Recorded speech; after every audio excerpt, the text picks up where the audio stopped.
रहे सजग रहे अभियान। केंद्रीय वित्त मंत्री द्वारा कपड़ों पर जीएसटी दर बढ़ाए जाने के विरोध में इंदौर कपड़ा एसोसिएशन द्वारा लगातार विरोध प्रदर्शन किया जा रहा है। इसी कड़ी में इंदौर के रिटेल कपड़ा व्यापारी द्वारा आज अनोखा प्रदर्शन किया गया। इस प्रदर्शन में कपड़ा व्यापारियों ने भजिए तलने के साथ कार्य किया, साथ ही सब्जियां बेचकर सरकार का ध्यान आकर्षित करने के लिए अनूठा विरोध प्रदर्शन किया। दरअसल 1 जनवरी से देश भर में कपड़ों पर 5% जीएसटी बढ़ाकर 12% किया जा रहा है, जिसके बाद देश भर में कपड़ा एसोसिएशन द्वारा सरकार के इस निर्णय का विरोध किया जा रहा है। इंदौर के कपड़ा एसोसिएशन द्वारा भी लगातार सरकार का ध्यान आकर्षित करने के उद्देश्य से ब्लैकआउट, तालाबंदी और फैशन शो के माध्यम से अपना विरोध जता चुके हैं। बावजूद इसके अभी तक सरकार का इस और ध्यान नहीं है।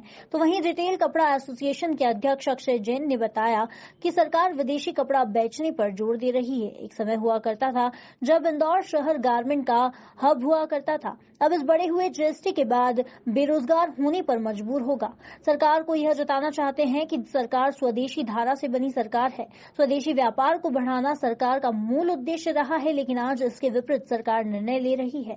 उन्होंने कहा कि जीएसटी के बढ़ने से भारत में बांग्लादेशी और चाइना का कपड़ा बिकने लगेगा और हिंदुस्तान का कपड़ा, हिंदुस्तान की इंडस्ट्री मर जाएगी, विदेशी ताकत यहाँ जमा हो जाएगी। 1 दिसंबर को जीएसटी काउंसिलिंग की बैठक होने जा रही है, जिसके बाद कपड़ा व्यापारियों की केंद्रीय समिति की बैठक में जो फैसला होगा, इसी के तहत जन आंदोलन भी किया जाएगा। पकोड़े बेचकर, पोहे बेचकर सरकार का ध्यान आकर्षित करने का निर्णय किया है। ये सरकार को बताना चाहते हैं कि स्वदेशी अवधारणा से बनी सरकार है।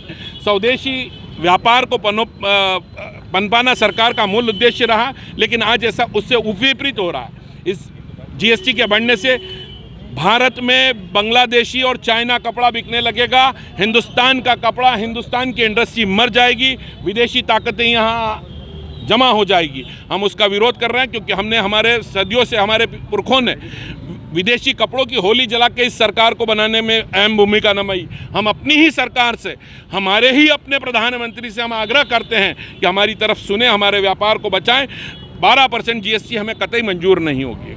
कल 31 दिसंबर का और इंतजार है। कल जीएसटी काउंसिल की बैठक है, उसके बाद केंद्रीय समिति जो फैसला लेगी, जन आंदोलन का फैसला लेगी, जनता जनार्दन का फैसला लेगी, व्यापार बंद करने का फैसला लेगी, तालाबंदी का फैसला लेगी।